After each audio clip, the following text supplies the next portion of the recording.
we're going to do now is we're going to get the racks ready to actually put on the smoker. And the main thing you need to do with a rack of baby back ribs, you probably need to do the same with spare ribs as well, is on the back here, it might be kind of tough to see, but there's actually a bit of a sheen here. And this is a membrane that sits on the back part of the ribs here. Alright? And what we need to do is we need to get that membrane off. So what we're going to do is, I like to use a meat thermometer for this. So what you're going to do here is you're going to find a bone. What I like to do is I like to start in the middle here. And I'm just going to slide that underneath the membrane here along the bone. Okay? I'm going to slide it right along the bone there. And I'm going to pry up.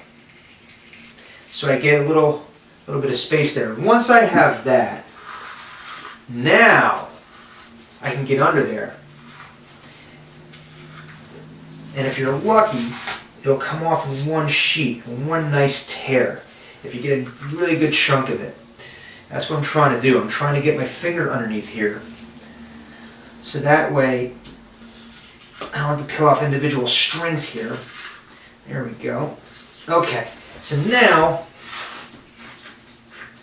make sure you get all of it here. Get it all the way down the end. Get that a little bit there. Okay. And now I'm going to pull this off right here. And you see the gloves actually, I find it makes it a little bit easier on me. If you're trying to do this barehanded, it's going to be really rough. This is really actually very, very slippery. Tough to get a grip on. Alright. So I'm going to get rid of that. Just slice off this a little bit right there. Okay. And we can just get rid of that. We don't need that. Okay. So now that sheen is gone, what I've done is I've exposed the fat and the meat there. So now it's going to be much easier for the meat to take on the flavor of the rub. So what we're going to do is we're going to do our other rack here as well. So now what we need to do is we need to put a dry rub on here. So I've got two different rubs here that I made. And what I'm going to do on this rack here, okay, so I'm actually going to use this one. This is a sweeter one. This is my Dash Cunning rub, available at stbriansbarbecue.com. It's the traditional one, goes with everything. It's really awesome. But what I find is that some people that I make ribs for, they don't always like the spicier stuff, so they like it a little sweeter. So I actually have a sweeter one that I made here that I made with some sugar, some brown sugar. It's got salt, pepper, ancho chili powder, smoked paprika. You know, you can get a little creative with this. So I'm going to treat this rack here with this, and I'm just going to be pretty liberal with this. I like to be liberal with my spice rub. All right. And I'm not rubbing, I'm not massaging it like I'm doing a shiatsu on it. But I am going to, make sure that the rub is sticking on there. Okay? Alright? So we got that here. Alright? And then I want to make sure I get it all over here. Okay. And you can roll it around in there and make sure I'm picking up all the extra stuff there. Alright, now I'm going to get this side here. You do want to get the bone side as well. You don't necessarily have to be as liberal with the rub on this side. I do like to make sure I get on the underside where the meat is though, and get on the sides.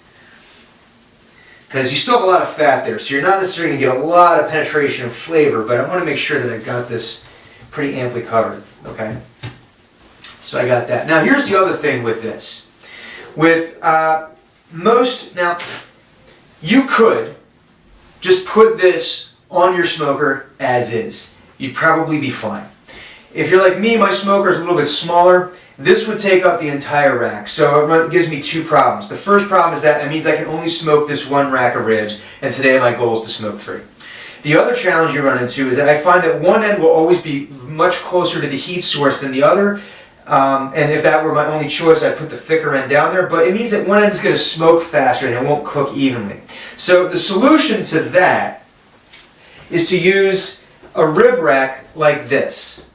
Okay? And then what you can do is conceivably you could stand it upright in this, you can smoke up to 6 racks all at once. Now again, my smoker's a little bit smaller, so I can't fit the rack across.